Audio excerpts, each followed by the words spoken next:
serve all the world. For you are our God. The God who is always there for us. The God who is faithful, who is dependable. The God whose love is everlasting. Our God was given us life and who sustains us. Thank you so much. Thank you so much for your amazing love. Thank you for the peace, for the assurance. Thank you that indeed you said, no matter what we face in life, thank you for that still small stillness. Thank you so much that we are to be still, for we know that you are God. Thank you. And so this morning, be with us once again, Lord. Speak to each one of us. Open our ears, our eyes to understand. And prepare us as we ask for forgiveness of all our sins. Forgive us, Lord. Forgive us. Thank you. Thank you for your words. Let your word, your truth alone be proclaimed this morning. In Jesus' name we pray. Amen.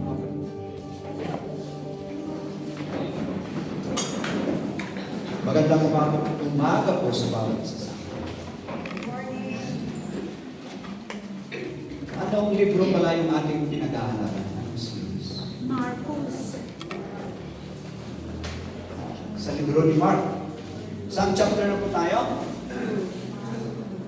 Ha? 2. Sa chapter 2. Aba, bakit may Exodus? Ay, meron silang pag-aaral. Akala ko Exodus.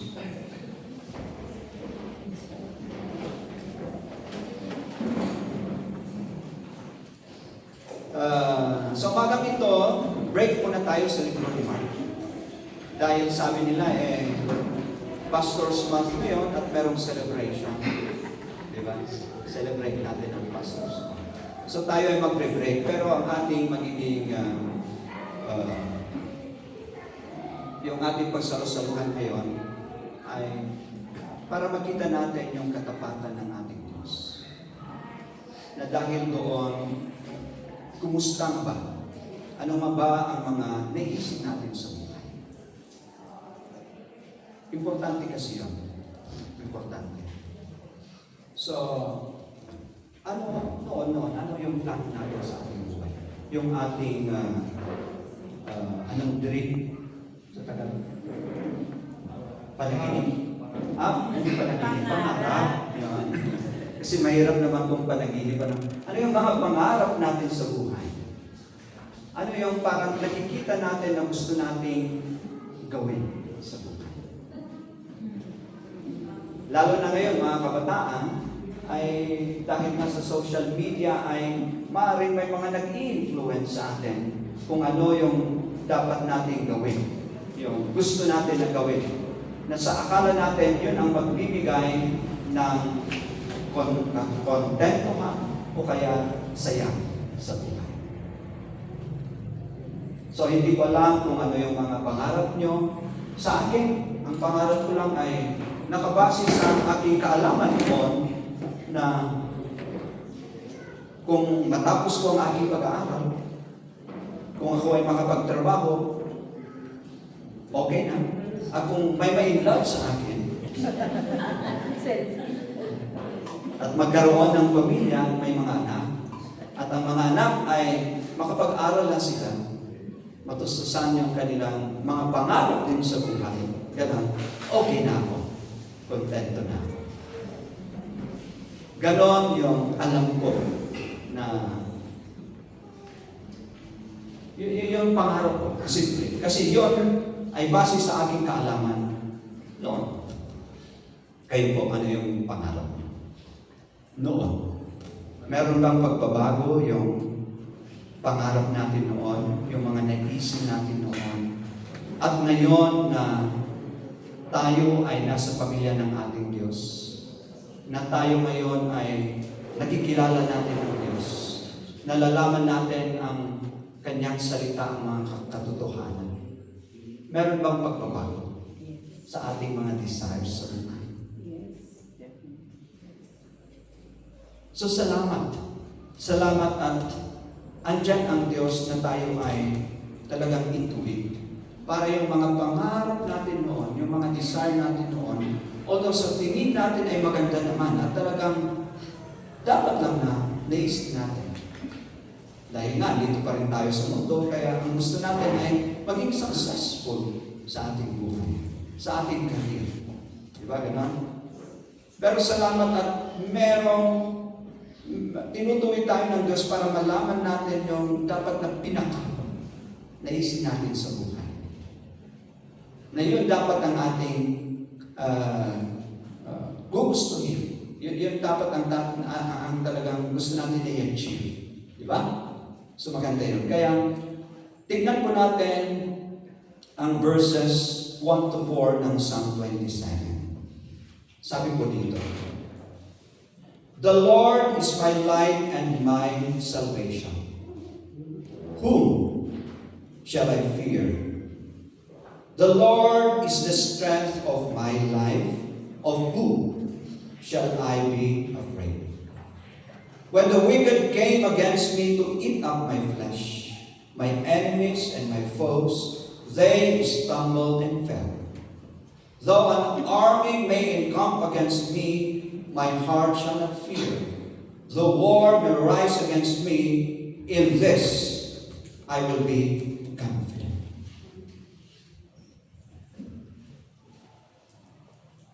Saan yun? Naulit pa. Though one thing I have desired of the Lord, that I will seek, that I may dwell in the house of the Lord all the days of my life, to behold the beauty of the Lord and to inquire in His temple. Amen. The one thing I desire. The one thing I desire. Yun po yung kay David. There's one thing that he desired. Kaya kailangan talagang may ayos tayo para makita natin ano nga ba. Sa dami na nakikita natin, sa dami ng mga pangyayari ngayon, nakita natin yung graft and corruption. Bakit kaya may graft and corruption? Bakit may mga ghost projects? Bakit kaya may mga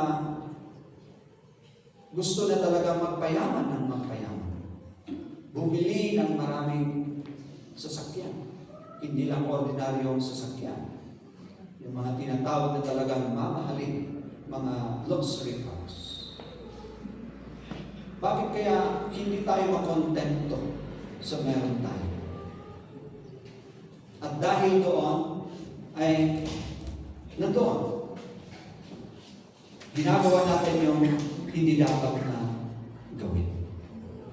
So nandun yung graft and corruption, nandun yung pagnanakaw, nandun yung pagluloko. Sa ngayon, ang daming scams. Sino ang na-scam dito? Online. Uyo? Na-scam. Bakit may mga scammers? So sa mga panahon na ito, mas maganda na talaga balikan natin ang katotohanan para hindi tayo mawala at hindi tayo madaling may scam. Hindi tayo madaling yung talagang influence ng mga pangyayari ngayon na kung kaya nilang may ghost project, kaya ko rin. So yung temptation ba? Temptation ng mga bagay-bagay dito sa mundo, yung position o yung possession natin. Mga ganun. So, titignan natin. So dito, ano ang situation ni David? Siya ay isang hari. Siya ang hari. Actually, siya ang hari.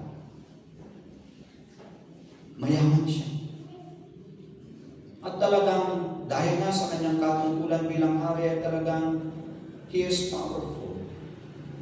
Yun.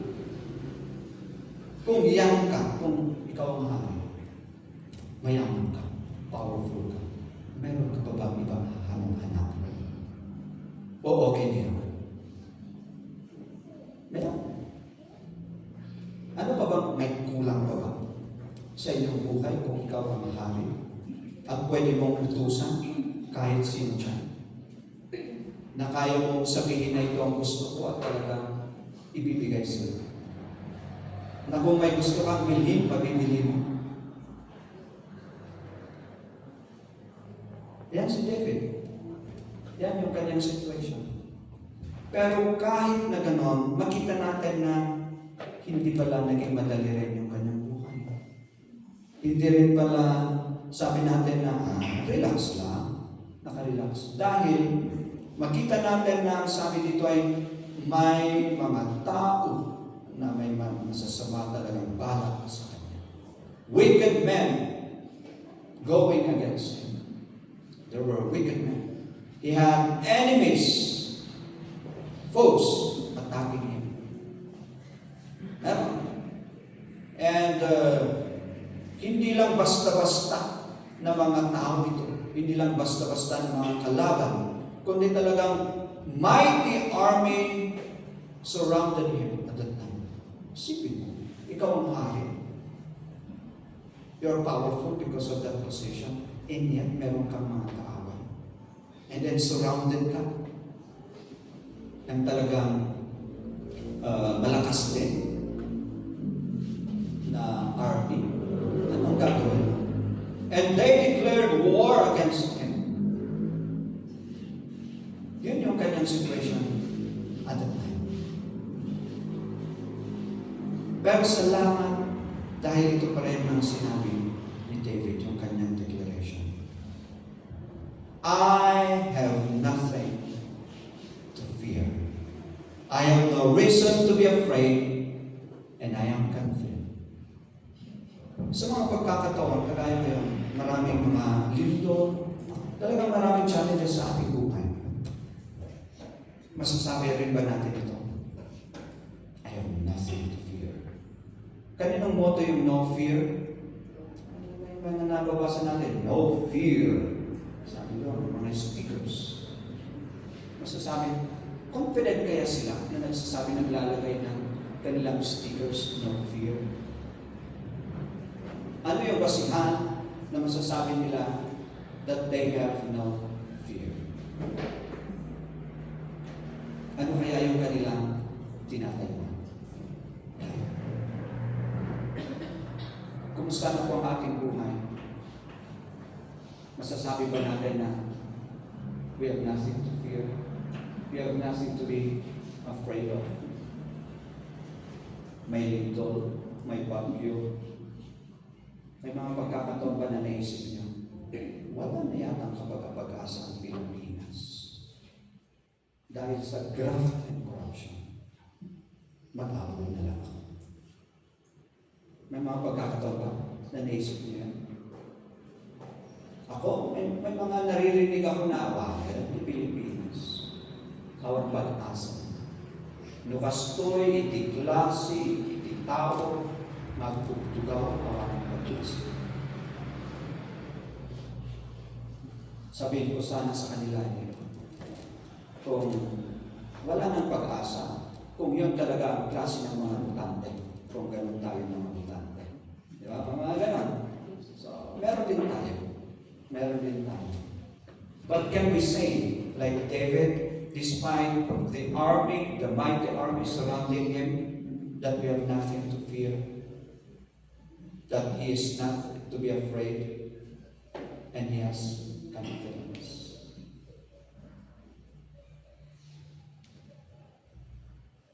Ano? Bakit niya nasabi that I have nothing to fear, I have no reason to be afraid, I am confident?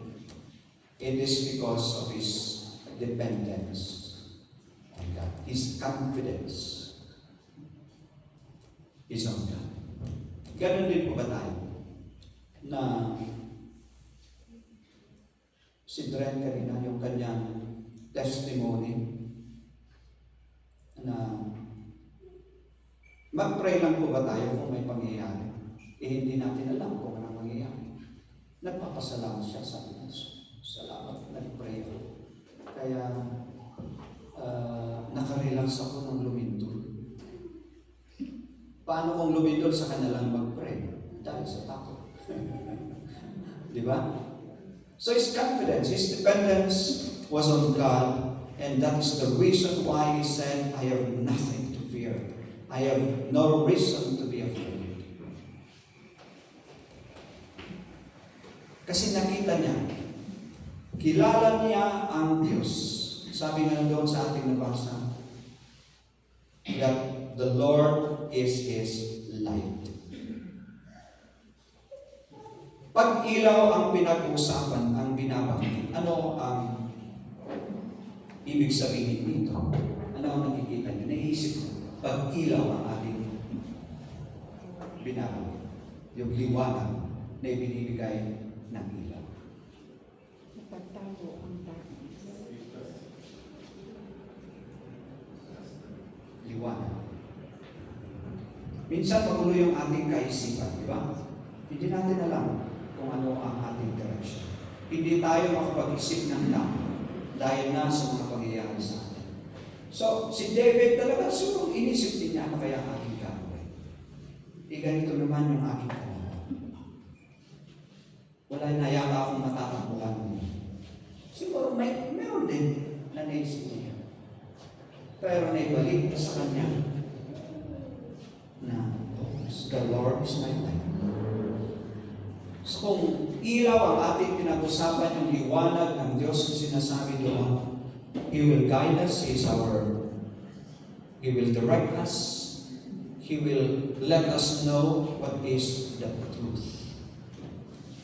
So if He guides us, He directs us, He gives us the truth, then we will be able to know what to do. Maliliwanagan na tayo.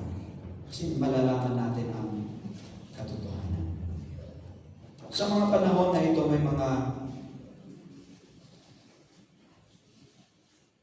may mga sitwasyon ba na hindi natin alam kung anong ating gagawin. Kasi kung sa lahat ng pagkakataon ay alam na alam natin ang ating gagawin sa lahat. Hindi ko alam yung mga bagong graduates o yung mga nagre-review nyo. Iniisip nyo ba na, okay, graduate ako, nakapasa ako eventually sa board exams. Tinitignan din ba ninyo kung saan na kayo, kung ano ang magiging direction? O may mga, kung ano-anong mga pumapasok, mga advices ng iba't-ibang tao dyan. O may mga nakikita nyo sa social media at sa ngayon ay, saan kaya ako pupunta? Sipin, He is our light and He will guide you. Humingi tayo sa Kanya ng guidance, ng direction. At siya pa rin ang tutulong sa atin. Pangalawa, sabi dito, nakita niya that God is his Savior, that He will deliver him, that He will rescue him. Yes, I may be a king, I may be a warrior, I can actually defend myself. Yun siguro inisip niya. But still, sabi niya, I cannot depend on my being a king. I will not depend on my training as a warrior.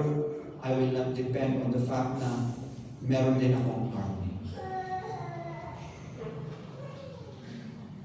He still knows and he still believes that the Lord is his Savior, that only the Lord can save him. Ano man yung kanyang sitwasyon.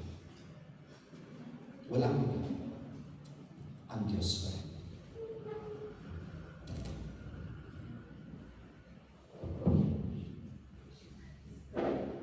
He is his stronghold. Yun, palagi natin sinasabi, He is our fortress, our refuge, our security, our protection. Pag stronghold ang pinag-usapan, ano yung nasa isip natin? Di ba yung talagang hindi magigibang? na hindi basta-basta. Kahit na magnitude 8 man yan, anong pinakamataas na magnitude ng earthquake? Kahit na yung pinakamalakas na earthquake, talagang mayayanig ka, pero hindi bibigay.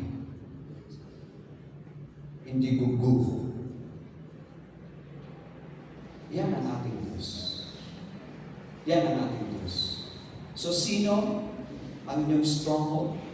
Sino ang sa tingin niyo ay talagang nakabalot sa iyo, na talagang nag-protect sa inyo? Si David sabi niya, "The Lord is my stronghold, and He will definitely protect me against my enemies." And then sabi niya, "The Lord is the one who will fight for me." He will fight for us. Kasi sabi niya, the enemies stumble and fall. The Lord will fight for you. He is our victor, our God.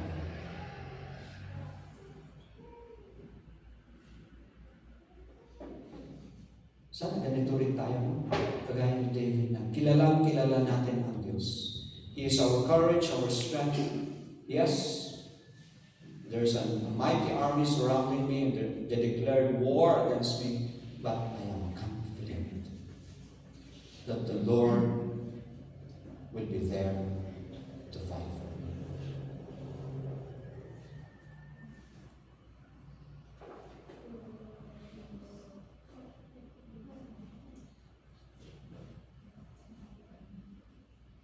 Pero makita natin na kahit na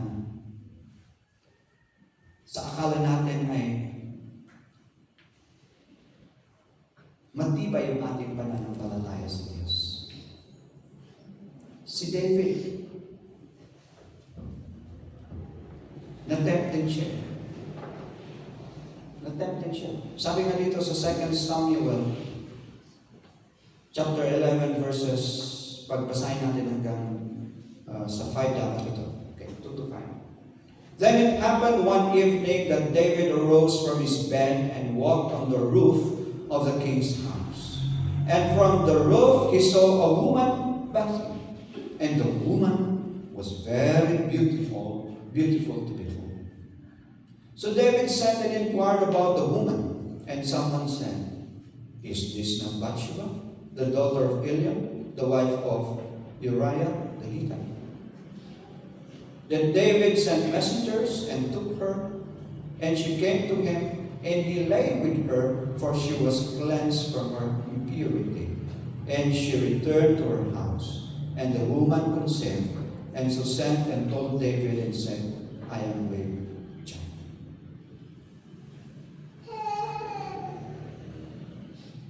Kala ni David na talagang he will not be tempted. Na talagang matibay yung kanyang tinatayo. Yun naman ang katotohanan. Pero makita natin na pati si David, siya ay natuso. Kaya sabi ko sa inyo kanina, sa online, sa mga nakikita natin virtually, may mga pagkakataon ba na kung ano-ano na yung ating iniisip. Na ito yung naisip natin sa buhay, pero eventually, nag-change. Ito yung sabi natin na ating gagawin, pero eventually, merong situation. At tayo lang yan.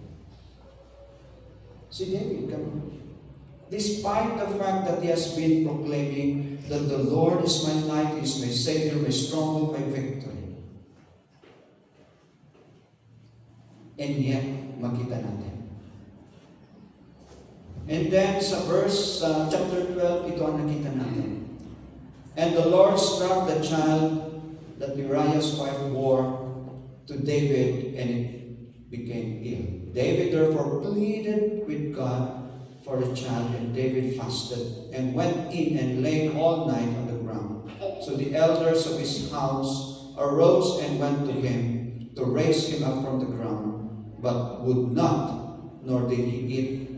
But he would not, nor did he eat food with them. Then on the 7th day it came to pass that the child died. And the servants of David were afraid to tell him that the child was dead. So nandoon yung consequence pa rin ng kanyang ginawa. Eventually, namatay yung bata. Yes, he pleaded to the Lord na talagang mabuhay sana, na talagang i-protect yung child. Pero makita natin yung consequence ng kanyang pagkakasala. Pero ang maganda dito, nagsisi si David. Siya ay nagsisi. Nakita pa rin niya yung liwanag. Nagsisi siya. Have mercy upon me, O God, according to your loving kindness. According to the multitude of your tender mercies, blot out my transgressions. Wash me thoroughly from my iniquity, and cleanse me from my sin, for I acknowledge my transgressions, and my sin is always before me. Against you, you only I have sinned, and done this evil in your sight, that you may be found just when you speak, and blameless when you judge. Inamin pa rin ni David yung kanyang pagkakasala na talagang siya ay nagkasala sa Diyos. So sa mga pagkakataon na nakatindig na tayo, nandoon na tayo sa ating relasyon at sa ating pananampalataya. Andun na tayo. Pero sa mga pagkakataon na tayo rin ay nagkasala kagaya ni David, kailangan tignan natin at aminin natin at tayo ay humingi ng tawad sa natin. Ang ganda nitong sabi niya, create in me a clean heart, O God, and renew a steadfast spirit within me. Do not cast me away from your presence, and do not take your Holy Spirit from me. Restore to me the joy of your salvation, and uphold me by your generous spirit. Then I will teach, tingnan nyo, I will teach transgressors your ways, and sinners shall be converted to you. Naging lesson yan kay David. Na siya ay nagkasala, pero nakita niya, bumalik pa rin siya sa Diyos. Use me as your instrument so that I will be able to also teach, direct transgressors and sinners. So maging lesson sa atin. Naging lesson kay David na siya ay nagkasama. Naging lesson niya sa kanya sa amin. Dahil sa experience kong ito, I will teach transgressors your ways, and sinners shall be converted to you. Ganon din sa atin. Kasi ibabalik natin. Babalikan natin yung sabi ni David, one thing I desire. Meron tayong katanungan dito. Has God been our light? Has He been our Savior, our refuge, our protector, our provider? The source of our courage, strength, and good health? Have we experienced God's faithfulness? Kaya yung David. Tingnan na natin. Sa mga pagkakataon na hindi natin alam kung ano ang ating gagawin, naguguluhan tayo, humingi ba tayo ng tulong sa Diyos bilang Siya ang ating ilaw? At tayo ba ay naliwanagan? O ginawa pa rin natin yung gusto nating gawin at hindi tayo humingi ng direksyon sa ating Diyos? Sa mga pagkakataon na delikado yung ating buhay, sino ang ating unang inisip na tawagin para tulungan tayo? O sabi natin, MMA fighter ako, kaya kong ipagtanggol ang aking sarili. Is He your Savior, your refuge, your protector? Sa mga pagkakataon na nagkukulang tayo sa ating mga kailangan. Kanino tayo? Unang tumatak. Pagkakataon na, naubusan tayo ng gas, nawalan tayo ng cash.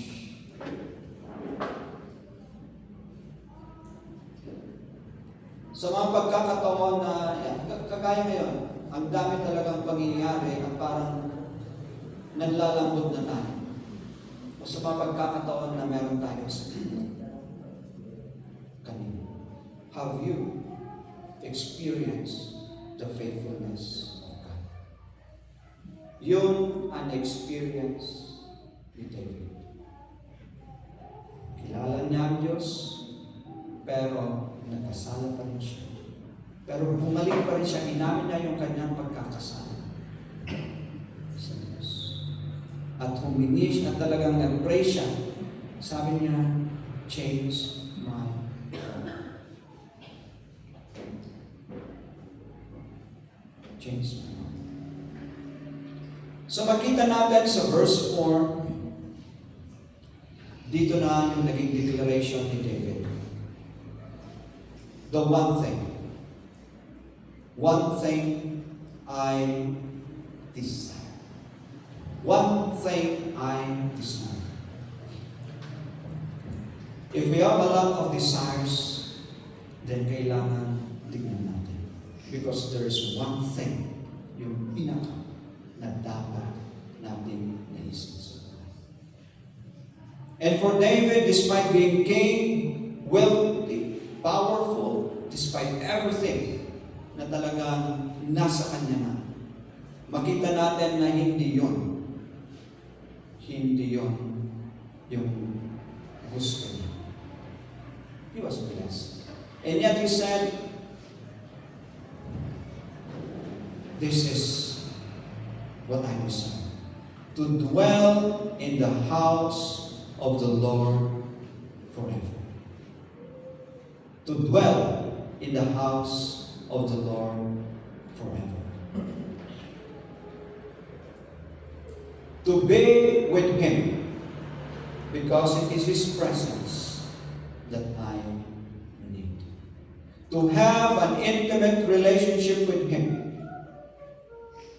To enjoy His presence. To see Him face to face. To know Him more and more. To learn from Him. To seek His guidance. Yan naman ang sabi ni David. One thing I desire of the Lord.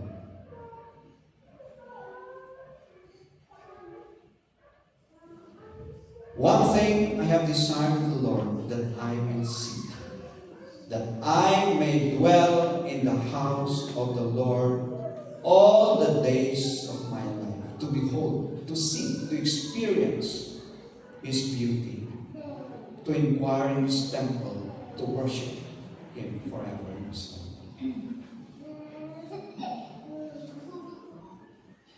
Yun din ba yung ating one thing? Darating yung panahon. Sa week na ito, 2 auntie ko namatay. 91 years old.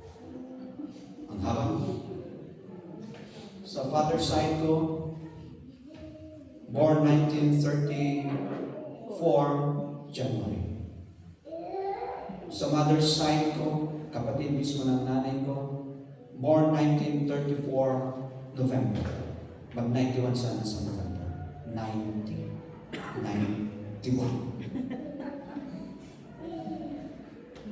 Nailibing na yung isa, ililibing pa yung isa next week. 90. Yun din ba ang gusto natin? Long life? Salamat. Di ba? Siyempre gusto natin yan.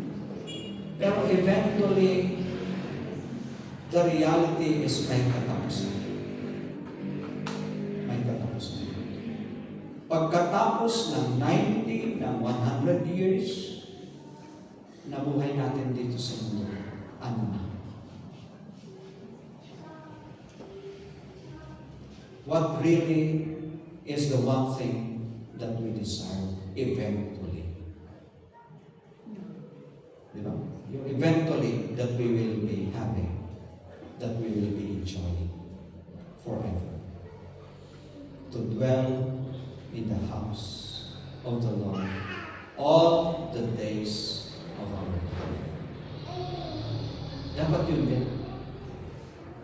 To behold the beauty of the Lord, na talagang face to face, nakikita natin ang Diyos, na-enjoy natin yung Kanyang presence. Iisipin na yun. Sa dami ng mga problema dito sa mundo, salamat at merong katotohanan. Meron itong katotohanan. Na naman yung nangyayari sa ating buhay, eventually, wala tayong ibang gagawin kundi talagang i-enjoy yung presence ng Diyos.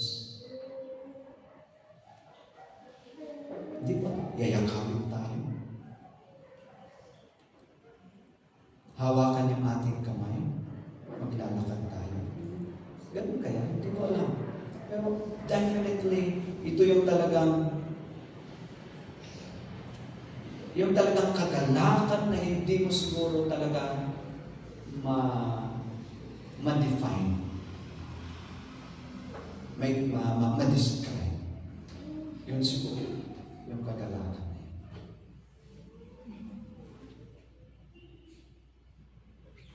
And for us to inquire in this temple na talagang andun. We praise Him, we worship Him. Ganda kung yun.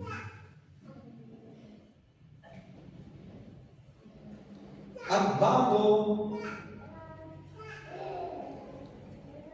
hinuli ang ating Panginoong Hesus, bago siya hinuli, bago siya pinahirapan at ipinako sa cross, bago siya namatay, hinihanda niya yung kanyang mga kanyang alagad na talagang sinasabihan na niya sila. At talagang ito yung maganda na kanyang sinabi, let not your heart be troubled. You believe in God, believe also in me. In my Father's house are many mansions. If it were not so, I would have told you. I go to prepare a place for you, to dwell in the house of the Lord all the days of my life, to behold the beauty of the Lord, to inquire in His temple. Mangyayari yan na talagang ninanais natin dahil dito na ginawa ng ating Panginoon Yesus Cristo. Totoo po yan. Hindi lang sabi-sabi. Totoo. At dahil ito yung katotohanan, talagang ito yung prayer natin sa bawat isa. That this be the one thing that we desire.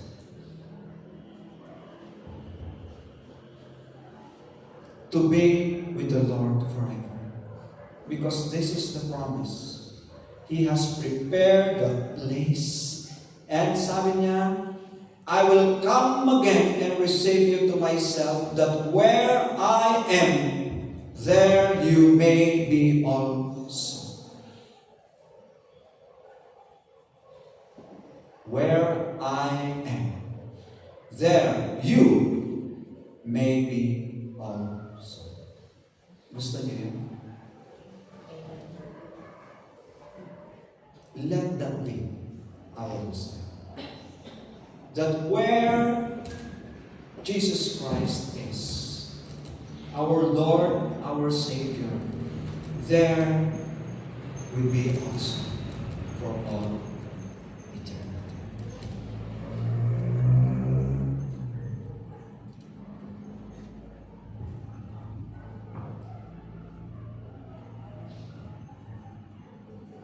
Naiba ba yung mga plano, mga pangarap natin? May pagkakaiba ba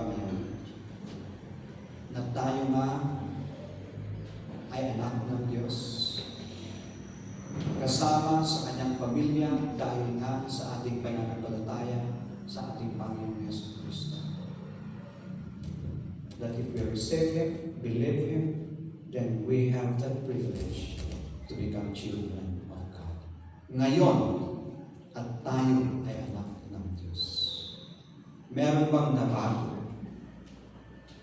Yung pangarap natin noon, nung hindi pa natin kilala ang ating Diyos. At ngayon at kilala na natin siya. Meron bang magbabago? Tingnan po natin. At salamat kung meron. What is the one thing that we desire in life? I-reflect po natin yan. O sa akin natin ng Diyos. Para siya pa rin ang maging ilaw natin. Igagayad tayo. Papaalam sa atin ang katotohanan upang yun ang ating gagawin. Yun ang magiging naisip natin. The one thing that I desire.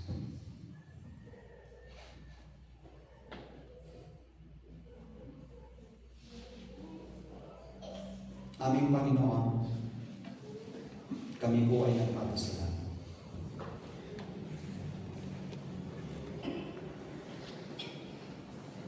Dahil merong katotohanan na ganito, na meron ka mang inihanda na lugar para sa amin. Maraming salamat sa katotohanan ito. At maraming salamat sa sinabi mo that I will come back, I will take you to the place that I prepared, so that where I am, there you may be also. Panginoon, let it be that that will be the one thing that we desire in life. Yes, there are a lot of opportunities these days. There are a lot of things that we can do. And yes, we've been praying for direction, what job, what work, what profession, whatever. Yes, and you have been directing us. But please, Lord, direct us to this one thing, that we will dwell in your house all the days of our life. In Jesus' name.